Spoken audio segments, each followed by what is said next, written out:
میرے بھائیوں اور میرے بزرگوں، یہ محبت جب صحیح سمت اور صحیح رخ اختیار کرتی ہے، شعوری محبت ہوتی ہے، تو اس کا اثر جو نمایاں طور پر بندہ مومن کی زندگی پہ ظاہر ہوتا ہے وہ یہ کہ وہ اپنی پسند اور اپنے ذوق پر اللہ کے رسول کی سنت اور ان کی ہدایت کو ترجیح دیتا ہے، اپنے آپ کو پیچھے رکھتا ہے، اللہ اور اس کے رسول کو آگے رکھتا ہے، اور قدم قدم پر ہماری زندگی میں اس بات کا موقع آتا ہے کہ کس چیز کو ہم آگے رکھیں، اپنی خواہش، اپنا نفس، اپنا گھر، اپنا سماج، رسم رواج، یا اللہ اور اس کے رسول کی ہدایت۔ یہ ترجیح کا معاملہ بار بار آتا ہے۔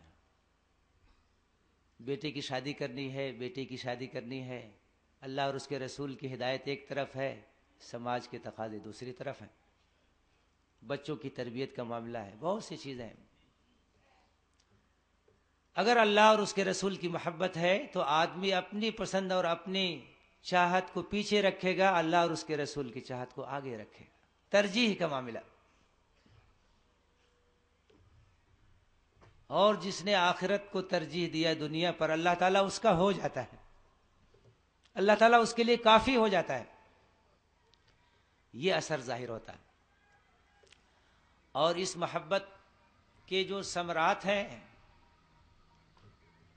ان پر ہماری اگر نظر ہو تو ہم اس بات کی کوشش کریں گے کہ ہمارا دل اس محبت سے بھر جائے، ہماری زندگی اس کے تقاضوں کی تعبیر بن جائے۔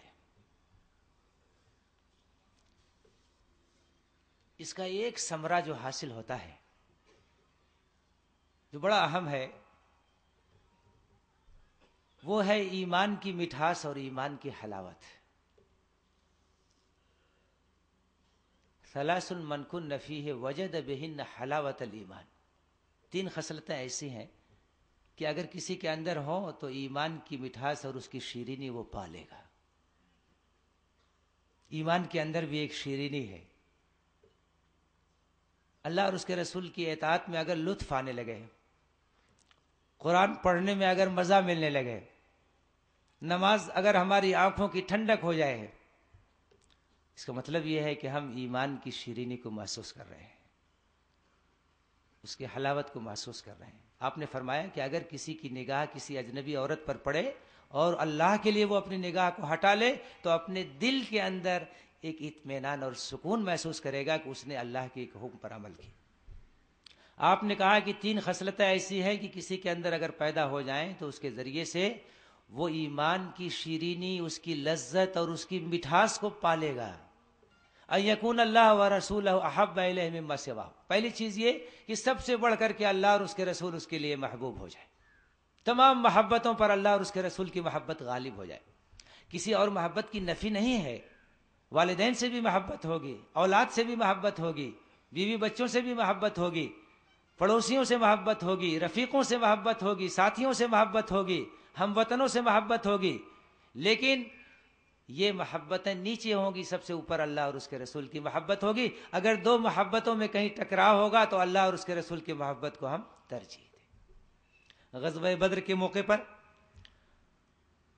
حضرت ابوبکر کے صاحبزادے عبد الرحمن مسلمان نہیں تھے، وہ میدان جنگ میں آئے تھے، بعد میں مسلمان ہوئے۔ کہنے لگے ایک بار کہ ابا جان، بدر میں ایک ایسا مرحلہ آیا تھا کہ آپ میری تلوار کی زد میں تھے، لیکن میں نے اپنی تلوار کو ہٹا لیا کہ والد محترم۔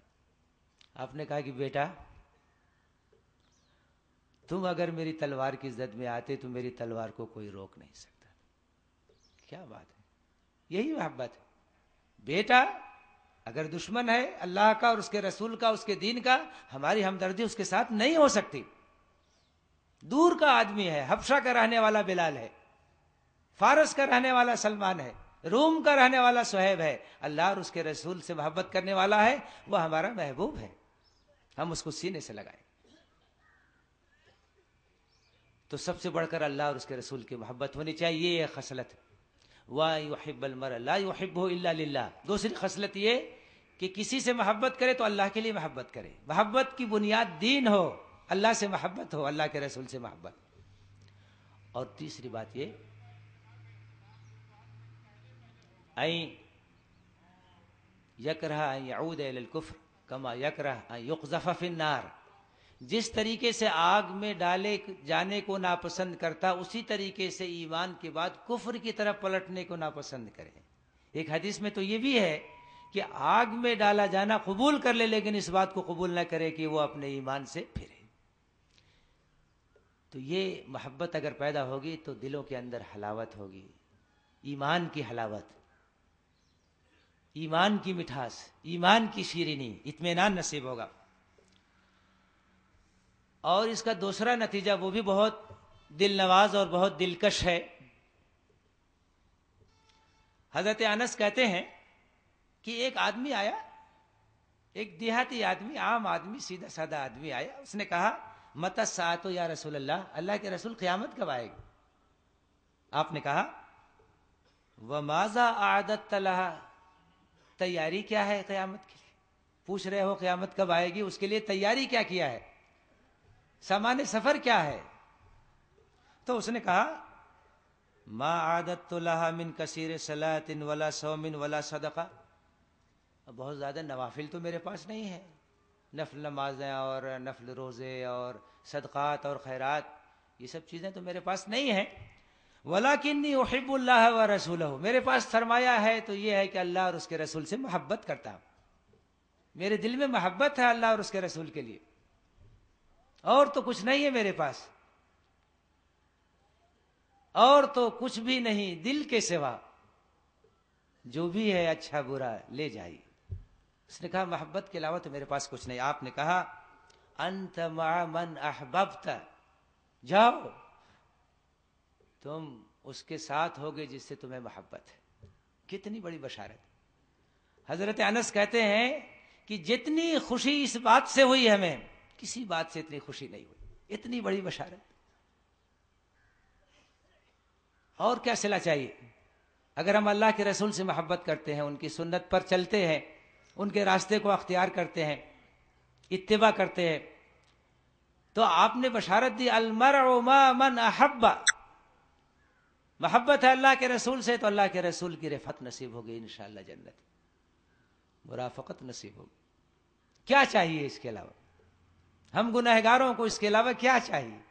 اللہ کا دیدار نصیب ہو جائے، جنت میں اللہ کے رسول کی رفاقت نصیب ہو جائے، اللہ تعالیٰ گناہوں کو بخش دے، ایمان کی لذت سے ہم آشنا ہو جائیں، کیا چاہیے اس کے علاوہ؟ اللہ ہمارے گناہوں کو بخش دے، اللہ ہماری زندگی کو اتباع سنت کے نور سے منور کر دے، اللہ ہماری دعاؤں کو قبول کر لے، ہماری ان کوششوں کو قبول کر لے، ہمیں ایک حوصلہ اور ایک عزم دے دے، ہمیں اپنے دین کے لیے قبول کر لے، اس کی خدمت کے لیے قبول کر لے، اس کی اقامت کی ہمیں توفیق دے، صدق دل سے اس پر عمل کرنے کی توفیق دے، بندگان خدا کو اس کی طرف بلانے کی توفیق دے، آمین۔ ربنا تقبل منا انك انت السميع العليم وتب علينا انك انت التواب الرحيم واخر دعوانا لله رب العالمين۔